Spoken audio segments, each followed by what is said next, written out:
karena ibadah-ibadah yang dilakukannya, ya, karena puasa-puasa yang dilakukannya, karena tilawah-tilawah yang dilakukannya, karena sholat-sholat yang dilakukannya, ya. Jadi kalau kita melihat ulama gitu, itu kan matanya tentu, masya Allah kan ibadahnya luar biasa. Kemudian T yang ketiga itu tawadu. Tawadu itu tidak sombong. Ketika kita mendapatkan kesuksesan, kita langsung berkata haza min fadli rabbi. Ojo ketika kita mendapatkan kesuksesan langsung aku gitu ya. Gitu. Karena segala sesuatu kan tidak akan terjadi tanpa izin Allah gitu ya.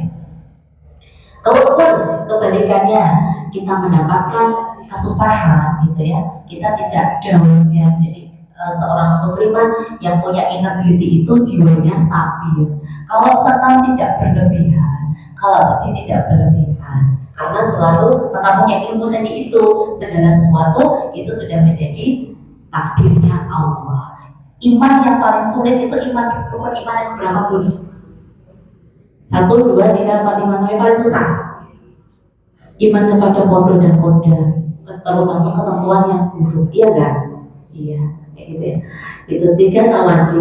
Kemudian yang keempat itu adalah terhormat. Ya, jadi kalau seorang muslimah ya punya inner beauty itu memiliki menjaga pergaulan, terutama dengan yang bukan mahram itu menjaga pergaulan, menjaga ucapan, karena perempuan itu dalam penelitian itu satu hari punya 20.000 suku kata yang harus dihabiskan. Jadi kalau perempuan siang hari itu ngomongnya kurang, malam hari tidurnya tidak ingat. Karena dalam hal itu benar-benar perempuan itu harus berhati-hati dalam menjaga lidah. Gitu. Ada menjaga lidah. Itu kehormatan, itu termasuk ucapan kita. Ucapannya bagaimana seorang muslimah itu harus berkomunikasi. 1, jangan terlalu banyak bercolotah, bertele-tele, suka menyinggung perasaan orang lain, berkata baik, tidak mencela, menghindari dusta, menghindari ghibah, ya. Kemarin kan saya ketemu sama Syekh dari Palestina. Beliau bercerita gitu. Ada seorang penghafal Quran, itu meninggal. Gitu. Meninggal, kemudian cincinnya ketinggalan di kuburan saya. Kemudian digali lagi kuburnya. Kemudian di kuburnya itu ada api, padahal dia penghafal Quran. Menghafal Quran, hidupnya itu menghafal Quran, baca Quran, mengajarkan Quran. Ternyata apa yang dilakukan? Karena suka ghibah. Jadi Al-Quran yang dibaca itu hanya di tenggorokan aja, tidak sampai ke hati. Jadi hati-hati banget dengan ghibah. Ghibah itu bawa sial. Ghibah itu benar-benar membuat diri kita menjadi orang yang tercela. Kemudian kalau kita digibahin gimana? Kita digibahin terus makasih, baru dikasih jajan orang yang menggibahin kita. Karena apa? Karena dosa kita dia, pahala dia kita. Jadi kalau kita digibahin, udah biarin aja. Malah harus terima kasih karena dosa kita kan diambil sama dia. Gitu. Tapi kita jangan menggibah, gitu ya. Karena gibah itu bawa sial, gitu ya. Kemudian tidak suka memotong atau monopoli pembicaraan dan menjauhi debat, ya. Kemudian menjaga suara, karena suara bagi seorang perempuan itu adalah Allah, ya. Jadi tadi apa? Tenang, teduh, tawadu, terhormat, ya, itu inner beauty. Kemudian outer beauty, ya. Outer beauty itu ada 3G, ya.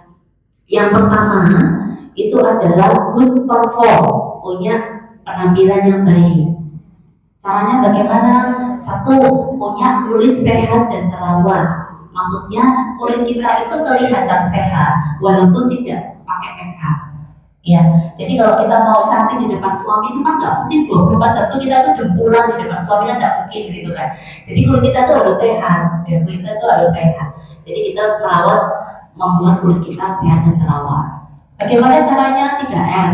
S yang pertama sesuai dengan jenis kulit, ya. Alhamdulillah kami membawa set kulit, mudah-mudahan nanti habis acara mau sakit cek kulit, jadi bisa tahu jenis kulitnya sehingga bisa mengambil atau dia bisa merawat kulit sesuai dengan jenis kulit, ya. Kemudian S yang kedua sesuai dengan usia, ya. Kulit kita itu seperti tubuh. Kalau kulit kita itu kurang nutrisi, yang jadinya kulit kita akan sakit. Jadi kulit kita itu memiliki kebutuhan nutrisi sesuai dengan usia.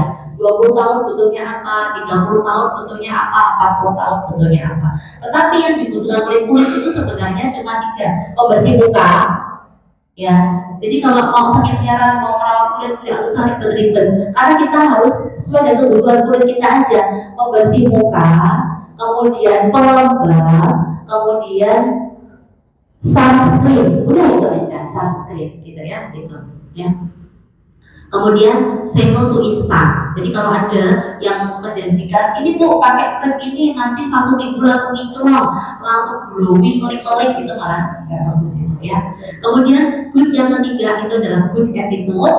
Kemudian yang ketiga adalah good komunikasi. Attitude yang baik. Jadi seorang muslimah secantik apapun kalau nggak punya attitude yang baik itu tidak akan kelihatan cantik. Kemudian yang ketiga adalah good komunikasi, ya. Kemudian karena waktu saya tinggal 5 menit ya, saya akan langsung ini aja tips puasa untuk kesehatan kulit ya.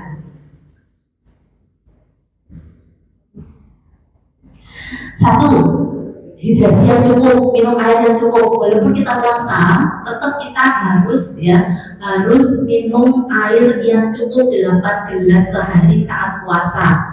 Kapan saja? 1, saat berbuka puasa. Kemudian 2, setelah sholat maghrib. Ketiga, 1 gelas selesai makan malam. Kemudian selesai sholat isya, selesai sholat tarawih, sebelum tidur, kemudian setelah bangun sahur dan setelah makan sahur. Pas 8 gelas sehari. Cukupi hidrasi kulit ya. Karena sebenarnya pada saat puasa itu kulit kita itu melakukan namanya autophagy. Jadi mendetoks sel-sel kulit yang rusak sehingga kulit kita akan tergantikan dengan sel-sel kulit yang baru. Kemudian yang kedua, jaga keseimbangan makanan ya, jaga keseimbangan makanan. Berbuka dari yang manis itu nggak ada hadisnya, itu adalah propaganda dari brand minuman manis kalau tidak benar. Jadi nggak harus kita berbuka dengan es buah, dengan sirup, itu nggak harus gitu ya. Cukup air putih, kurma, buah lah. Enak banget tuh kurma sama paya, itu enak banget gitu kan. Seperti itu. Kemudian ada orang yang kacau lagi, kurma kan sunnah, gorengan wajib gitu ya. Gitu ya. Gitu. Jadi boleh nggak sih gorengan? Ya boleh, tapi jangan banyak-banyak gitu ya. Bagusnya digoreng sendiri. Kemudian yang ketiga, penggunaan sabun ya, dan pastikan sabun yang digunakan itu adalah punya pH yang sama dengan pH kulit. Nanti boleh tanya sama Mbak Mita yang di depan, apa sih sabun yang sama dengan pH kulit? Itu harus digunakan. Karena apa? Karena biar kulit kita itu tidak kering. Kemudian yang keempat, gunakan pelembab ya, gunakan pelembab karena asupan air terbatas. Kemudian jangan membasahi bibir dengan lidah, itu akan bikin bibir jadi tambah kering kalau puasa. Kemudian yang kelima, tabir surya. Tabir surya itu bukan hanya untuk kecantikan, tapi untuk kesehatan karena melindungi kulit kita dari kanker kulit ya. Jadi penting banget tabir surya, sunblock. Kemudian hindari membasahi bibir dengan lidah. Kemudian di sini ya ada piramida skincare. Ini tips habit glowing. Kalau kita mau kulitnya glowing, kita tinggal pakai habit ini. Malam hari kita pembersihan muka, pakai serum, pakai pelembab. Siang hari jangan lupakan sunscreen. Seminggu sekali kita lakukan scrub. Kalau tradisional itu kita bisa pakai oatmeal sama madu. Kemudian bisa melakukan facial setiap 1 bulan sekali. Karena apa? Karena di usia 30 tahun kemampuan kulit kita untuk meregenerasi kulit itu berkurang sehingga kulit kita akan cenderung kusam di usia 30 tahun. Kemudian yang keempat adalah tetap olahraga ringan. Olahraga yang terbaik itu adalah pada pagi hari atau pada sore hari jelang buka. Gitu ya Bu ya. Ya, tips tetap cantik selama puasa. Kemudian saya tutup ada satu lagi yang ini. Saya tutup dengan tepuk. Saya ajari tepuk ya. Tepuk sih masih ingat ya.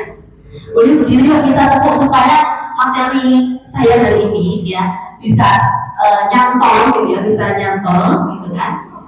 Saya ada refresh dan nanti dilihat yang paling semula ada refresh ya. Ini ya, namanya tepuk muslimah cantik ya. Dan ada penelitian. Kalau tepuk tangan itu begini, tepuk tangan karena di sini ini banyak salah. Ini yang bilangnya besar dari ya. Jadi sebenarnya ini salah-salah itu kalau mau berat tentang olahraga, sebenarnya kita itu satu aja 5 menit itu ya. Karena di sini di telapak tangan kita itu banyak panas-panas yang harus diaktifkan. Salah satunya dengan tepuk tangan. Yuk kita tepuk sama-sama ya. Kalau saya tepuk, saya ngomongin dulu ya. Tepuk muslimah cantik kami, muslimah cantik, meski puasa, tetap semangat, sambung buka, yang bergizi, minum air 2 liter, cuci muka tiap hari, pakai sambal tiap hari, jaga hati dan pergi sehat, cantik, solihah,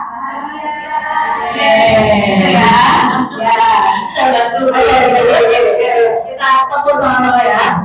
1, 2, 3. Tepuk muslimah cantik kami, muslimah cantik meski puasa, tetap sambung bunga yang bergizi, minum air 2 liter, cuci muka tiap hari, pakai sandal 3 hari, jaga hati, sehat cantik, sehat, cantik, solihah. Lagi ya, lagi yang paling semangat dapat yang dilihat yang mulut ya, sambil ini ya, kami gitu ya, yuk tepuk, yuk 1, 2, 3, tepuk muslimah cantik kami, lagi, kita semangat kami, betul ya, jadi bilang dulu kami, lok muslimah cantik, lok gitu ya, oke, tepuk muslimah cantik kami, muslimah cantik, meski puasa, tetap semangat, selalu berbuka, yang bergizi, minum air 2 liter, cuci muka 3 hari, pakai sandal tiap hari, jaga hati, gak pergi, cantik, solehah, bahagia. Terima kasih warahmatullahi wabarakatuh. Jazakallahu khairan katsiran Bu Febriana Indriasari. Masya Allah, tabarakallah ya Allah, ilmunya luar biasa. Jadi diingat Ibu, kita dapat ilmu hari ini harus disebarkan, harus disampaikan, diamalkan kepada keluarga terdekat terlebih dahulu, dan tentu saja dari diri kita mengamalkannya. Jadi apa Bu? Tadi ciri-ciri wanita solehah 1. Coba kita di bayang-bayang di depan, ya, sedikit. Tenang. Ciri wanita solehah tadi apa? Tenang, betul. Ada lagi, ada 3 kriteria. Jika ya, enggak, ya, dalam hati saja. Ya. Teduh, tadi 4 ya salah satunya ya. Apa lagi? Teduh, terus satu anak-anak berapa kan? 1 orang 4 unsur tadi. 4 ya.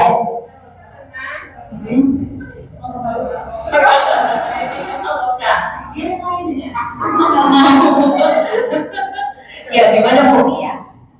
Tenang.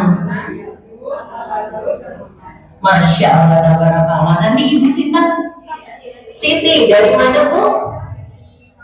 Oh ya, tetangganya si Soto. Masya Allah, tabarakallah. Alhamdulillah, Bu Siti nanti diambil hadiahnya di depannya Ibu Ina. Ya, alhamdulillah Ibu. Ya, supaya tambah semangat lagi. Ya, Ramadan kita bisolihah, dimutakin Allah. Tadi apa Bu? Puasa menjadikan kita agar bertakwa, mutakin, orang-orang yang bertakwa. Ya, alhamdulillah di samping saya ini sudah ada bunda-bunda yang luar biasa ya kiprahnya, dakwahnya. Tadi seperti tadi disebutkan ya Bu, di sebelah saya ada wanita cantik dan salihah.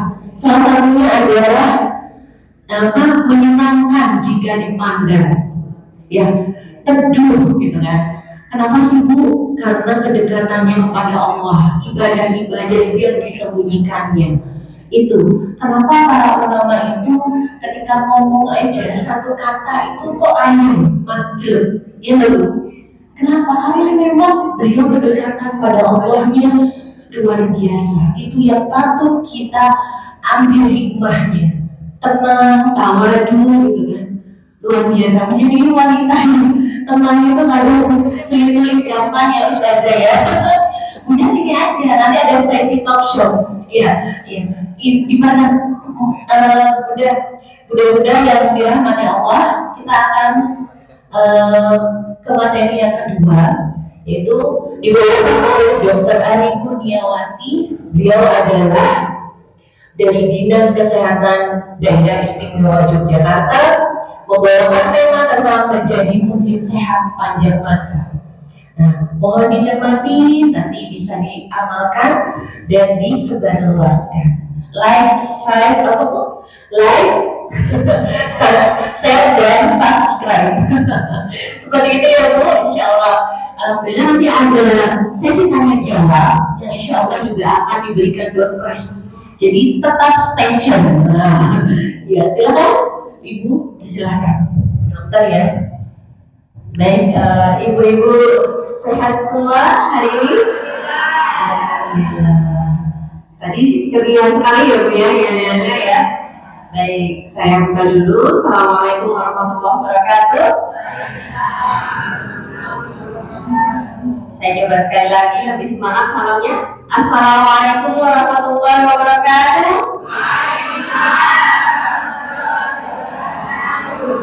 Alhamdulillah luar biasa, karena salam itu saling mendoakan. Jadi ulang-ulang nggak apa-apa ya Bu ya.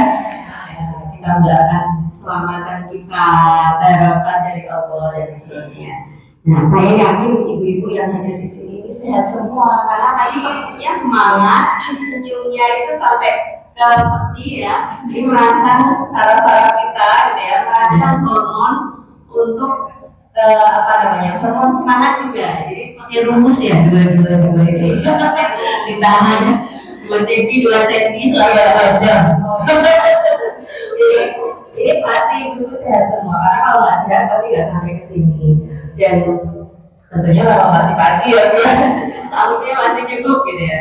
Nanti kalau dia agak sore gitu ya. Tapi kalau kita tadi seperti ibu ini Febriana ya, menerapkan yang tadi tuh, waktu puasa minum 8 gelas, isinya seimbang, itu insya Allah akan sehat. Sampai sore nggak lemes. Walaupun nanti masih bersih rumah, masih nyiapin buka, nah ya, insya Allah. Tadi sudah banyak sekali yang disampaikan, dan kalau kali ini yang ingin saya sampaikan adalah sebenarnya tadi judulnya di poster kan bugar dan fit sepanjang Ramadan ya, tapi saya ingin melihat lebih jauh lagi agar kita berpikirnya tidak hanya Ramadan ibu-ibu ya. Kalau bugar dan fit selama Ramadan tadi sudah disampaikan juga ya, biar tambah bahagia saya suami ya Bu ya, biar kita tetap bisa beraktivitas. Saya menggeser sedikit temanya menjadi bagaimana kita menjadi muslimah sehat sepanjang usia. Nah, di sini ada yang paling kecil, adik ya, mungkin paling muda dan paling muda ini yang akan meneruskan masjid Raya ya Bu ya. Ya, ada ibu yang paling sepuh mungkin ya, yang paling senior. Nah, mungkin beda kondisinya. Kalau yang ibu sepuh dulu belum banyak jajanan aneh-aneh zaman dulu, jadi sampai sekarang masih kuat nih Mbak ya, belum banyak polusi udara kayak sekarang ya kan, makannya godogan ya Dok. Iya, jadi udah sambel lawak. Karena ini sebenarnya hari makin kesini kan kita makin banyak nih resiko-resiko terhadap kesehatan kita. Jadi ibu-ibu yang masih ibu-ibu muda, ya ibu-ibu udah lebih senior dan senior gitu ya, ini mesti tahu gitu ya, mesti mengingat kembali. Jadi yang saya sampaikan ini pasti sudah sering disampaikan oleh misalnya di posyandu, di mana Bu, kalau ibu-ibu periksa gitu ya misalnya diberitahu oleh tenaga kesehatan, tenaga medis gitu ya. Tapi ini ingin mengingatkan kembali. Baik, karena belum muncul, kita coba mulai ya. Untuk yang ingin saya sampaikan ini sebenarnya yang perlu kita pahami pertama adalah bahwa kenapa kok judulnya sehat sepanjang usia? Karena yang namanya kesehatan itu kita jaga memang sepanjang usia menurut siklus kehidupan kita. Namanya manusia itu kan siklus ya Bu ya. Ketika kita lahir belum bisa apa-apa, tambah gede Allah memberi kemampuan. Sekarang usia produktif kita lagi mantap-mantapnya nih beraktivitas. Tambah usia masih tetap mantap ya ibu-ibu yang juga masih tetap muncul ya. Aktivitas terus gitu ya. Tapi memang kemampuannya sudah mulai menurun. Jadi ibaratnya kayak gunung ya Bu ya. Kemampuan kita bertambah gitu ya. Tubuh kita itu memang sunatullahnya seperti itu. Kalau tadi bisa hidup sehat, bisa bugar, bisa cantik gitu ya, itu kita bisa mengantisipasi supaya di usia yang sudah mulai menurun itu nanti kita masih bisa fit gitu ya, masih bisa sehat, tidak terkena penyakit gitu ya. Kalau terkena penyakit ya, karena kan kita tidak bisa menolak ya. Kalau terkena penyakit kita bisa bertahan tidak sampai ke komplikasi. Kita bisa tetap beraktivitas juga. Kita tahu gimana sih caranya gitu kan. Nah, kalau kita bicara siklus kehidupan, ada istilah 100 hari pertama kehidupan. Ya, kita kan hidupnya di alam dunia nih. Kalau di alam rahim, kita udah dijanji sama Allah untuk menyembah Allah, untuk menjadi Abdullah, hamba Allah, dan juga Khalifatullah, untuk menjaga bumi, menjaga diri kita termasuk gitu kan. Makanya kesehatan termasuk menjaga diri kita. Nah, ibu-ibu semua ketika kita lahir itu ada 100 hari yang sangat menentukan kehidupan kita sampai kita lansia nanti gitu ya. Jadi istilahnya adalah 100 hari pertama kehidupan. Kapan itu 100 hari pertama kehidupan? Ya mulai dari bayi lahir sampai 100 hari. 100 hari itu berapa Bu kira-kira? 3 bulan. Itu sangat menentukan. Kalau di usia-usia itu ada gangguan kesehatan yang cukup berat, nanti akan mempengaruhi pertumbuhan, perkembangan, dan bisa pengaruh sampai ke dewasanya. Jadi kalau sekarang kan ibu-ibu ini ada yang mungkin usianya masih muda, masih mau punya anak. Jadi diperhatikan semenjak sebelum kehamilan, ketika punya anak bayi, balita dan seterusnya itu harus memperhatikan kesehatan. Bagaimana orang bisa terbiasa hidup sehat kalau tidak dikenalkan sejak dini, sejak kecil. Jadi kalau sekarang mungkin ada yang punya cucu nih ya, sudah punya cucu, diingatkan cucu sama anaknya gitu ya untuk menjaga kesehatan sejak dini. Sebenarnya kuncinya itu 100 hari pertama kehidupan itu menentukan, tetapi persiapan untuk bisa mendapatkan kualitas 100 hari pertama bayi lahir sampai usia kurang lebih 3 bulan balita gitu ya, itu ditentukan sejak sebelumnya lagi, sejak si anak gadis belum menikah, sejak dia remaja putri, kemudian nanti persiapan menikah ya. Jadi kalau remaja putri itu sekarang banyak yang anemia. Udah pernah dengar Bu anemia? Sudah. Anemia itu suka lemas, suka pusing, bawaannya cuma rebahan gitu. Gantungan ya, kayak saya. Iya benar. Ayo bantuin ibu nyapu, bantuin ibu. Ternyata berbahaya. Iya. Itu nggak cuma was-was ya, nggak cuma was-was, tapi bisa terjadi. Paling gampang bisa kita lihat selain anaknya kalau bersama pusing, kita lihat di kelopak bawah mata itu darahnya nggak mengalir dengan merah gitu ya, tapi agak pucat putih ya, pucat cirinya. Nah itu deteksi dini untuk anemia remaja putri ya. Ini kejadiannya banyak loh Bu, sampai pemerintah itu membuat program TTD, tablet tambah darah untuk remaja putri. Jadi apa yang menjadi program pemerintah itu memang sesuatu yang menjadi masalah yang banyak terjadi di masyarakat. Bapak ibu-ibu bisa nanti lihat putrinya terutama ya, memang pertama putri, karena putri itu kan dia ada sibuk size, dia ada keluar darah dan sebagainya. Nah itu bikin rentan anemia. Ya, walaupun anemia itu bisa terjadi pada siapapun, bisa semua umur. Ada orang yang menderita anemia karena kekurangan zat besi, dia pola makannya nggak bagus, sayur-sayuran ya dok ya. Iya, kemudian misalnya dia minum teh langsung sesudah makan. Nah, itu minum teh langsung ya, langsung jadi baiknya minum teh sebelum makan bu. Wajib yang tenang aja, saya dinikmati gitu ya. Kalau sesudah makan langsung, itu mengandung yang namanya tanin yang mengganggu penyerapan zat besi. Nah, jadi jangan langsung sudah makan ya bu ya. Kemudian ya belum pola makannya kurang zat besi seperti daging merah. Jadi daging itu juga penting ya. Kolesterol enggak juga ya. Yang dagingnya bukan yang bagian lemak-lemaknya itu mengandung zat besi. Daging murni ya. Iya. Yang putih-putih gitu bilang ya. Itu yang ada memang enak sih ya, tetelan gitu kan. Sambil melamur. Nah, itu ternyata buat lamur ya. Jadi itu nanti ada beberapa tipsnya. Kemudian gimana biar bisa tahu anemia sebenarnya ya? Ada cek darahnya namanya cek HB. HB itu hemoglobin bu. Cek HB itu bisa ya di puskesmas. Jadi bisa tahu kalau dia HB-nya kurang dari segitu, wah itu udah jelas anemia. Nanti perlu minum Salmobil, Salmobil, saya kenal. Tapi pelajaran dilarang menyebutkan merek. Biasa aja. Gak boleh ya saya sebut merek ya. Tablet tambah darah. Tablet tambah darah. Ya, jadi kalau ada itu kurang darah itu maksudnya anemia. Tapi kalau tensinya rendah itu namanya hipotensi, beda ya. Nah, karena nanti darah itu kan fungsinya pertukaran oksigen, membawa makanan ke seluruh tubuh. Kalau dia kurang ya dia jadi lemas, jadi pusing, jadi agak lemot ya dok ya. Iya, ya.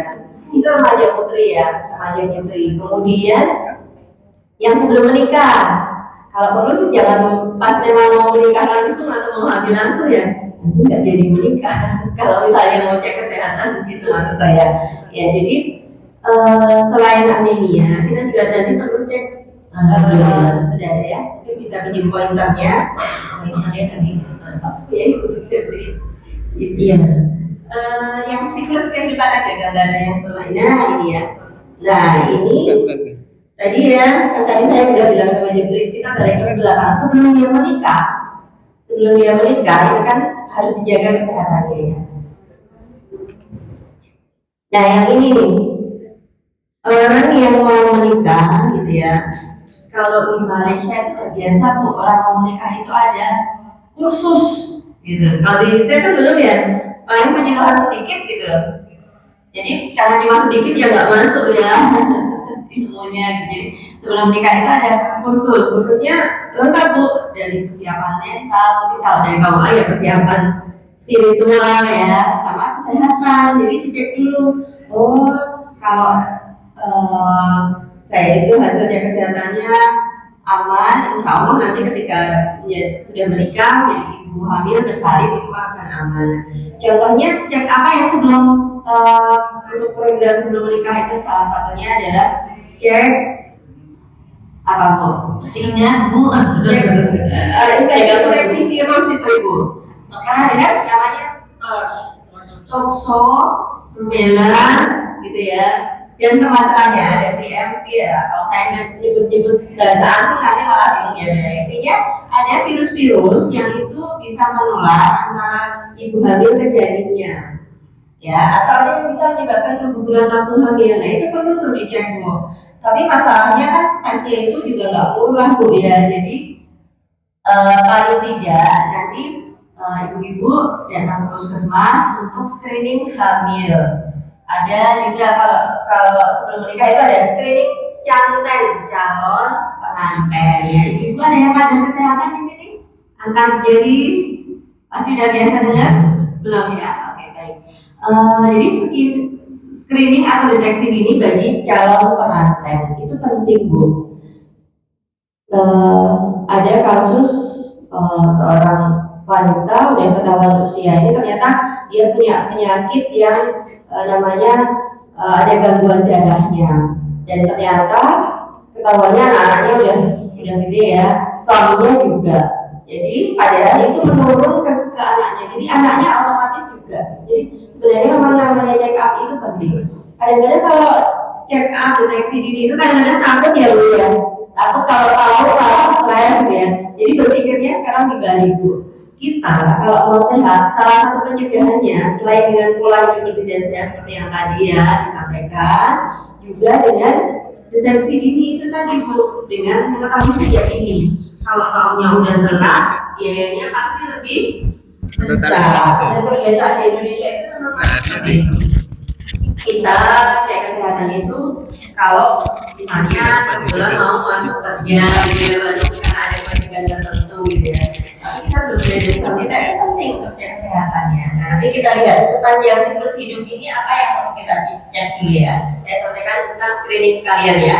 Jadi sebelum menikah itu tadi, kemudian ibu hamil itu juga paling tidak 1 kali harus kontrol ke puskesmas, karena boleh aja sih kontrol ke klinik rumah sakit sesuai kecocokannya ya, tapi sebenarnya ada kewajiban dari pemerintah untuk cek puskesmas, karena di puskesmas itu ada tes gratis untuk ibu hamil, tes infeksi HIV, hepatitis dan infeksi menular seksual. Jadi ada infeksi-infeksi yang itu kalau menular bayi lewat ibu hamil kejadiannya akan menjadi kasihan jadinya karena jadinya itu makanya nanti kalau ibu yang punya lagi hamil itu anaknya gitu ya, atau mungkin ibu sendiri lagi hamil, jangan lupa 1 kali kontrol ke puskesmas lagi.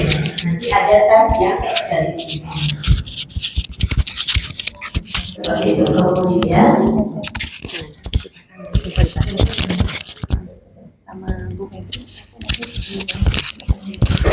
kemudian kalau tes dipakai, tetap pakai mic guys. Nah ini saya nggak biasa manggung ya Bu. Jadinya ini ya baik, tadi sampai di ibu hamil ya, tes di puskesmas, kontrol rutin sesuai aturan ya, lalu jangan lupa tes di puskesmas biar tahu, biar nggak terlambat gitu ya. Kemudian kalau untuk bayi dan balita gitu ya, apa sih yang harus dideteksi? Pasti kalau baru lahir itu senang banget ya keluarganya ya, oh bayinya bisa nangis apa enggak, benar nggak Bu?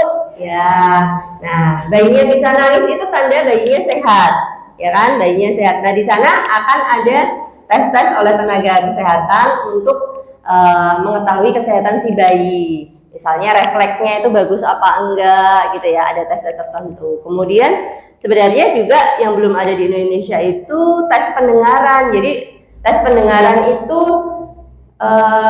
bagusnya usia 0 sampai 6 bulan.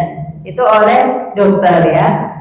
Kalau sudah lebih dari itu, orang-orang yang ternyata ada gangguan pendengaran akan memakan biaya yang besar. Dia harus pakai alat bantu dengar. Tapi kalau tesnya sejak awal itu dia bisa terdeteksi sejak awal. Kemudian tes yang lain untuk bayi dan balita. Nah nanti di usia bayi dan balita itu ada apa Bu? Imunisasi. Nanti kita lihat di belakang ya. Kemudian tes remaja tadi udah diantaranya tes anemia. Kemudian apa sih deteksi dini yang tepat untuk usia-usia kita? Nah nanti ada deteksi dini penyakit tidak menular sama penyakit menular. Penyakit tidak menular apa Bu contohnya? Yang nggak nular itu apa? Ada yang bisa? Ada survei dari panitia enggak? Ada ya. Boleh Bu ngajin Bu. Yang penyakit tidak menular itu apa contohnya? Boleh Ibu. Hipertensi betul. Lagi Bu, masih bisa ngebutin lagi? Wah ini udah benar-benar banyak Bu. Diabetes, hipertensi ya. Jantung ya. Jadi biasanya penyakit-penyakit yang tidak menular itu penyakit-penyakit dokter penyakit dalam tuh yang menangani organ-organ dalam kita, yang dia bisa karena pola hidup atau bisa juga dari faktor keturunan ya. Hipertensi itu ada yang karena faktor keturunan, diabetes juga, tetapi tidak semuanya karena faktor keturunan. Nah, aku nggak punya riwayat keluarga gitu kok bisa jadi karena pola hidup kita. Nah nanti kita lihat untuk, saya langsung aja ke sini. Nanti ini bisa dibagi ke ibu-ibu semua kalau mau lihat termasuk pola gizi seimbang juga ya. Ini sudah saya carikan bahannya. Ini tadi yang anemia ya. Nah, ini Bu, ada sebuah jargon atau singkatan yang namanya cerdik. Apa Bu? Cerdik. Ya, biasanya kita pakai huruf C gini. Apa Bu? Coba bareng-bareng. Cerdik. Ya, gini ya huruf C. Jadi C yang pertama itu tadi yang saya sampaikan, cek kesehatan secara rutin. Ini adalah jargon untuk pencegahan kita biar hidup sehat sepanjang usia kita. Cek kesehatan secara rutin. Yang kedua adalah jauhi asap rokok.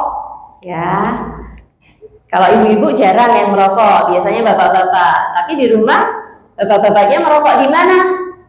Kalau merokoknya di dalam rumah bisa kena nggak Bu asapnya? Bisa. Kalau ada ibu hamil merokok di situ? Nah, jadi kalau masih ada yang merokok, dikasih tahu pelan-pelan merokoknya di tempat khusus ya.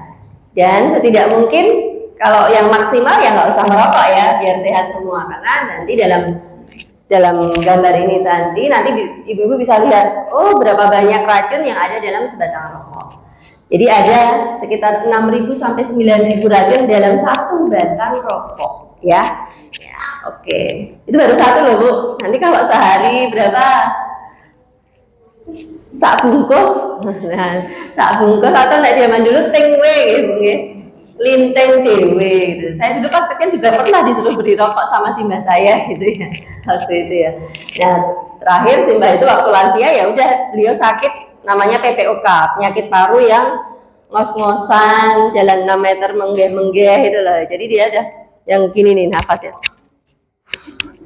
Gitu, jadi yang nafasnya meniup gitu loh Bu. Nah, yang mungkis-mungkis kayak gitu. Nah, ini yang ketiga, rajin aktivitas fisik ya. Ini minimal kalau aktivitas fisik itu. Kalau yang paling bagus olahraga. Nah, nanti kita lihat ya bedanya aktivitas fisik dan olahraga apa. Kemudian cerdik, yang huruf D adalah diet seimbang. Ibu-ibu kalau dengar diet itu kayak ini ya, oh itu program penurunan berat badan ya. Bener nggak Bu? Diet itu artinya makanan, Ibu. Ya, jadi diet itu artinya menu makanan gitu. Jadi, tapi istilah di umum kita kalau diet itu, oh itu program mau kurus gitu. Bukan Bu, jadi diet itu adalah makanannya. Makanan yang sehat ya makanan yang seimbang gitu kan. Seimbang. Kalau ada orang yang misalnya pernah dengar Bu, orang yang hanya makan sayur, vegetarian. Nah, dia juga tetap butuh protein gitu ya. Seperti itu. Jadi dalam satu makanan itu tidak ada yang kandungannya lengkap. Jadi makanan itu harus bervariasi gitu. Nanti kita lihat gambarnya. Kemudian istirahat yang cukup. Kalau istirahat kita kurang, nggak bisa tidur, begadang gitu ya. Kalau punya putra tuh baru sekolah atau baru kuliah, kerjakan tugas begadang, itu paginya pasti capek ya, dan dia daya tahan tubuhnya jelas turun. Nah, kemudian yang terakhir apa Bu? Kelola stres. Nah, tadi jadi ingat 4T-nya Bu Febri tadi ya. Apa Bu tadi? Teduh, tenang. Itu kan karena kita nggak stres kan? Karena kita memang apa namanya kondisinya sehat gitu kan. Kalau nggak stres itu artinya dia sehat. Karena sehat itu sebenarnya tidak hanya sehat fisik ya Bu ya. Sehat itu adalah kondisi tubuh di mana kondisi di mana seseorang itu sehat, kondisinya baik, fisiknya, mentalnya, dan juga sosialnya Bu. Ternyata kita seperti ini bersosialisasi itu menyehatkan Bu. Coba kalau orang di rumah terus nggak ada yang ngajak ngomong, gimana Bu? Gabut. Itu bisa bikin stres gitu ya. Jadi sehat itu nggak diingat ya Bu, sehat itu tidak hanya sehat badan, tapi sehat fisik, mental, sama sosial. Gitu. Karena wanita 20.000 kata ya Dok ya. Gimana? Oh iya. Kalau ibu itu kan biasanya lebih cerewet ya. Oh kalau kita menunjukkan diri nggak? Jalan sambil nyapu sambil ngomel. Ya itu jadi Ya memang. Masya Allah ya. Iya. Ya terus kita tadi yang balik ke sini ya. Ini maaf ini loncat-loncat ya. Nah kemudian kita tadi udah asap rokok udah, cek kesehatan sudah, rajin olahraga. Nah, sekarang kita lihat yang rajin olahraga ya. Nah ini Bu bedanya aktivitas fisik dan olahraga. Kalau aktivitas fisik itu ya kita bagaimana kita bergerak sehari-hari itu aktivitas fisik. Kalau rebahan bukan aktivitas fisik loh. Siapa yang tahu rebahan? Setrika. Ya, kita nyapu, kita naik turun tangga itu aktivitas fisik. Jalan, apa itu aktivitas fisik. Nah, ini kalau kita nggak sempat olahraga minimal aktivitas fisik ya. Jadi terutama putra-putra kita mungkin ya sekarang zamannya kan pakai gadget ya, pakai HP. Cuma gini terus gitu ya. Udah dia nggak pernah gerak, nanti dia ngemil, nah tambahnya resiko obesitas. Wah, anak saya juga sebenarnya pandemi bener ya Bu ya, zaman pandemi gitu ya. Jadi bedanya aktivitas fisik dan olahraga, kalau aktivitas itu sehari-hari, kalau olahraga itu terukur waktunya, gerakannya, ritmenya gitu ya. Ibu-ibu di sini ada program senam juga? Ada. Nah itu olahraga itu yang baik idealnya 3 kali seminggu minimal atau paling bagus 5 kali seminggu. Kalau ibu-ibu misalnya setrika ya, gampangnya ginilah ya, setrika kan lama ya berjam-jam. Itu tiap 15 menit atau dirasa badannya udah nggak enak, peregangan Bu. Ya, peregangannya gimana caranya? Ya, bebas sebenarnya menggerakkan badan-badan kita aja. Tapi kalau mau lebih mantap, minta tolong Hanya cariin di YouTube peregangan gitu. Gampang Bu sekarang itu kita mau cari akun gampang aja. Tinggal kayak gitu aja, kita duduk lama, mungkin ibu-ibu yang bekerja duduk depan laptop gitu ya, lama gitu ya.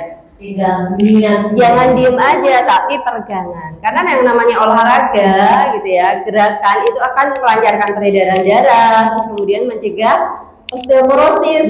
Kita kan sering nih keluar keju dengkulnya sakit gitu ya. Itu mungkin osteoporosis itu kropos tulang ya.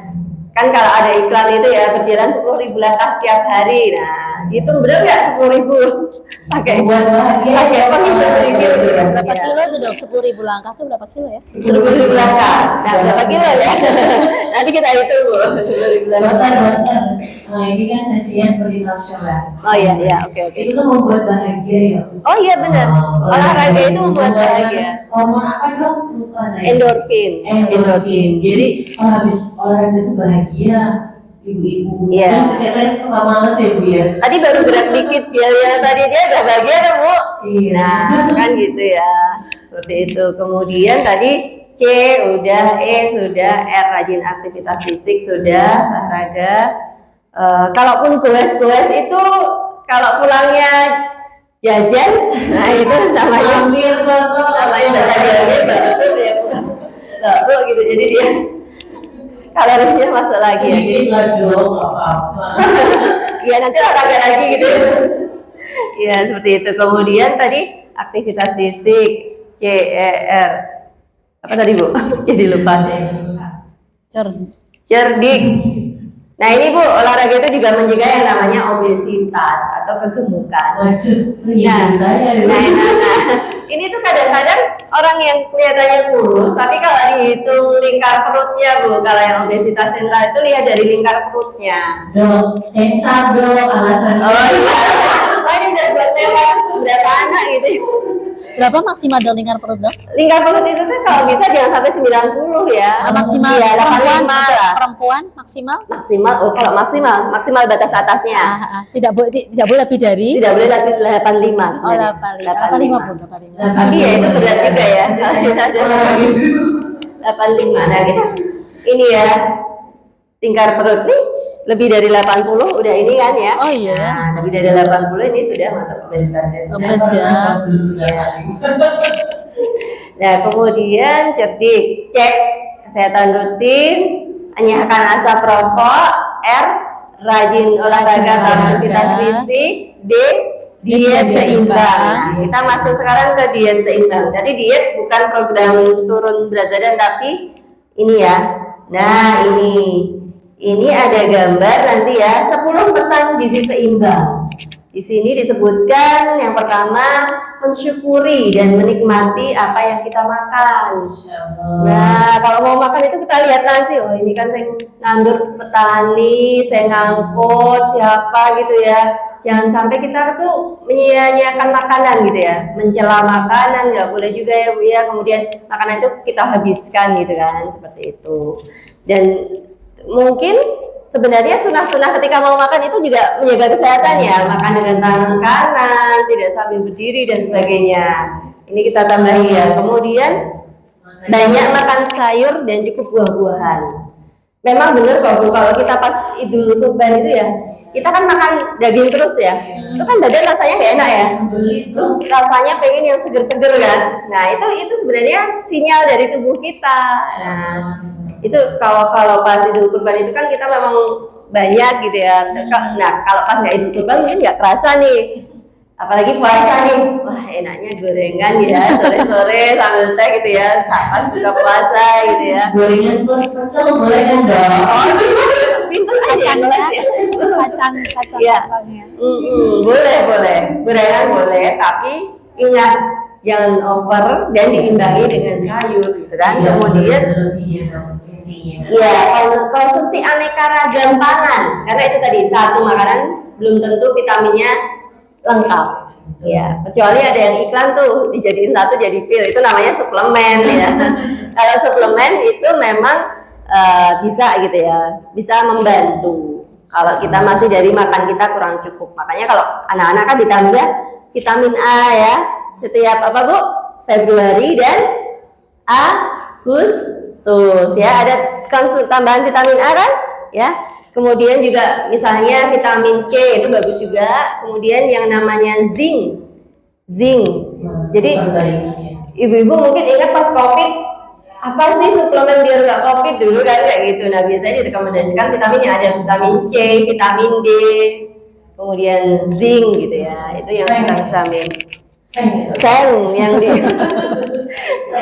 seng ya. Tapi itu untuk tambah kalau kita, kalau kita misalnya diare, makanya suruh minum zinc kan ya anak-anak itu. Karena dia untuk menambal yang luka-luka di saluran cerna. yang rusak ya dok. Iya. Nah kemudian batasi konsumsi makanan manis dan berlemak. Ibu-ibu tahu istilah GGL? Ada yang tahu? Ya, gerak lurus Bukan. Masya Allah. Ya, betul sekali. Itu gula garam lemak. Ada batasan untuk makan gula, garam, dan lemak. Iya. Nah, cuma masalahnya ketika misalnya batasannya 1 sendok teh gitu ya garam ya. Kan yang kita makan macam-macam, dia yang ngasih garam udah macam-macam juga kan. Nah, itu yang agak susah seperti itu. Makanya kan lebih baik membatasi ya gula, garam, lemak. Kemudian saya bacakan yang gede aja ya, pilar 1 sampai 4 ini.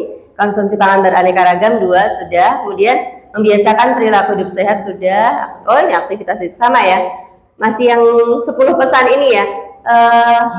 Biasakan sarapan pagi nih yang nomor 6 Bu. Biasakan sarapan pagi. Jadi sarapan pagi itu penting. Ada yang misalnya kalau dia pengen kurus gitu ya, aku nggak usah sarapan, nanti aja makannya agak siang gitu. Nanti itu malah hormonnya memacu ingin makan banyak. Jadi sarapan itu tetap harus karena dia untuk aktivitas kedepannya. Secukupnya ya. Iya, makanya makan sahur itu diutamakan kan, karena dia untuk mempersiapkan seharian kita puasa dan itu berkah lagi gitu kan. Jadi luar biasa, makan aja dapat pahala gitu kan kalau bulan puasa kan gitu ya. Terus kemudian air putih yang cukup tadi udah disebutkan ya waktu materi pertama. Kemudian biasakan baca label di kemasan Bu. Jadi kalau kita beli makanan pabrik itu kan ada labelnya tuh. Nah itu cuma kalau sayangnya di Indonesia itu label itu belum dikasih tanda. Ini labelnya yang udah bahaya apa sedang apa-apa, harusnya kan label itu ditambahi lagi, nggak cuma angka-angka. Nah, ini angka-angka apa ya? Masyarakat kan nggak ngerti ya apa gitu berapa miligram apa itu. Jadi mungkin semoga nanti ke depan kita kayak di luar negeri tuh Bu, kalau beli makanan pabrikan tuh ada tanda peringatannya biar kita nggak berlebihan. Tapi kalau yang makanan di pinggir jalan ya kita nggak tahu ya Bu ya. Sekarang kita kan banyak menjamur ya minuman atau makanan di pinggir jalan. Nah jangan berlebihan. Jangan biarkan anak-anak kita itu jadi tahu gantok enggak Bu? Jadi kecanduan, bukan kecanduan sih ya, kecanduan itu kan kesannya gimana. Jadi nagih terus. Jadi memang gula itu bikin adiktif sebenarnya ya, gula itu. Kalau orang yang pengen lagi, kayak kita haus banget minum air manis itu kan kayaknya masih haus terus gitu ya, seperti itu.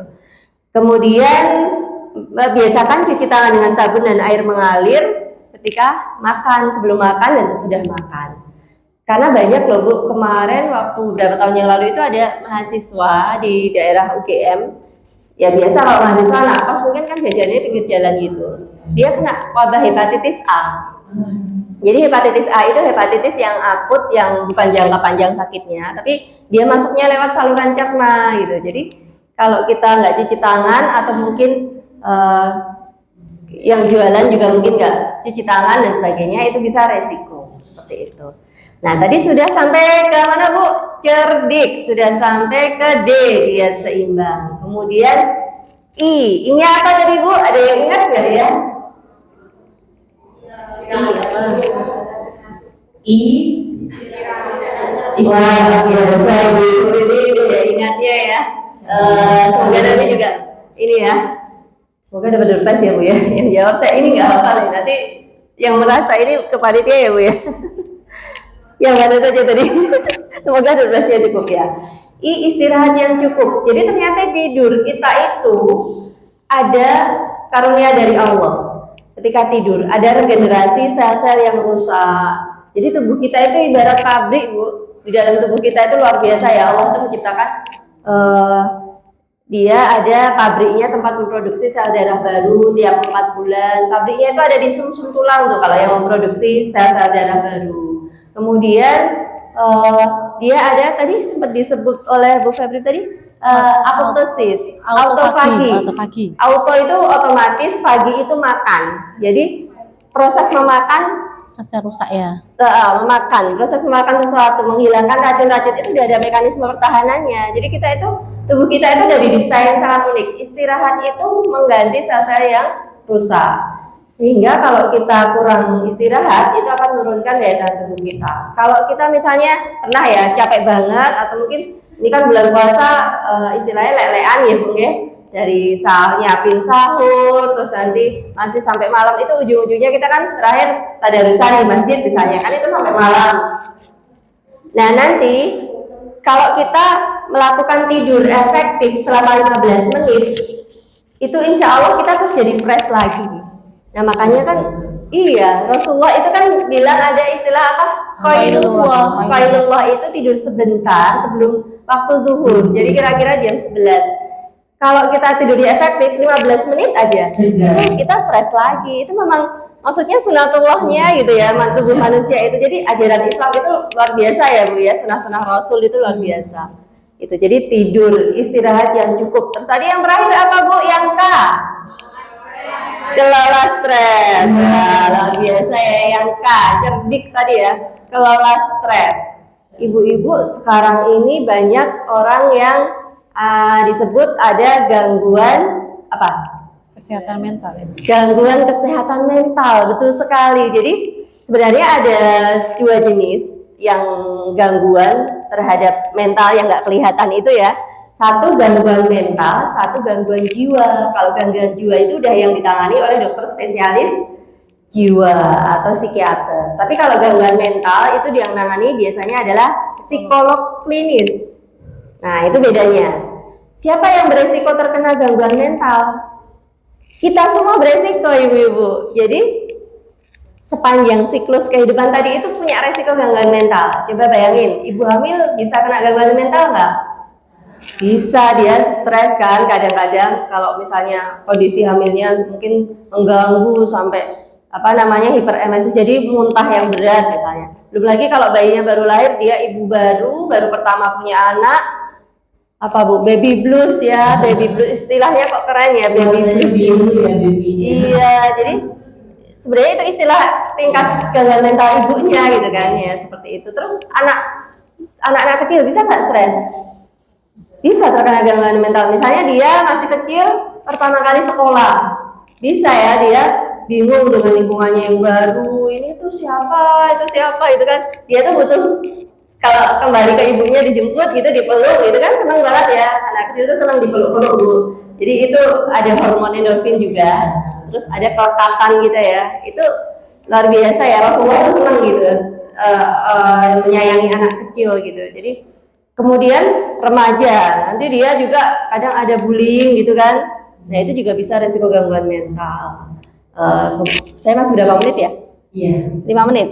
Enggak, 1 menit. 1 menit ya? Saya minta konteks 1 menit.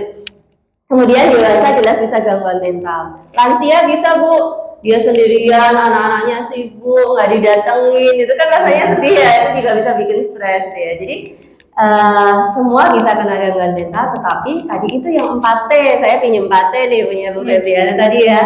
Itu tenang, teduh. Dengan apa Bu? Kalau gangguan mental itu sebenarnya pengobatan kita, kalau saya bilang dengan Al-Quran Bu.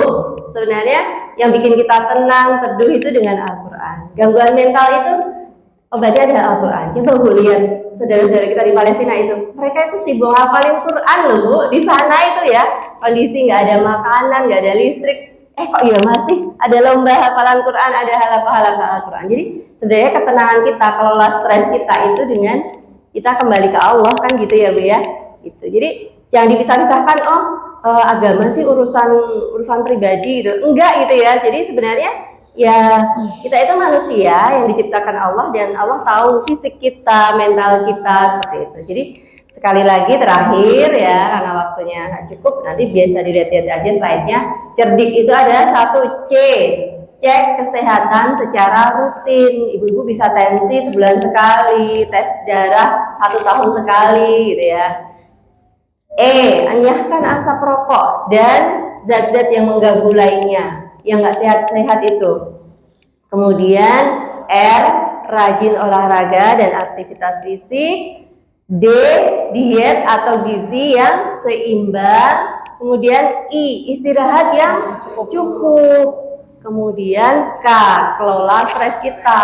Karena kenapa kok kelola stres? Karena semua orang berpotensi gangguan mental atau stres. Jadi dikelola. Kalau kita nggak mengatur diri kita biar nggak stres, kita bisa rentan terkena. Mungkin itu dulu yang kami sampaikan ya. Kami kembalikan. Assalamualaikum warahmatullahi wabarakatuh. Waalaikumsalam. Jazakallah khairan katsiran Dok atas ilmunya yang luar biasa ya. Insyaallah secara rutin. Ibu mengingatkan kembali di depan ada 2 stand. Yang pertama adalah materinya boleh ya? cek kesehatan mata. Yang kedua cek kesehatan kulit dan itu semua gratis. Apa ya? Semua Ada ya? gratis.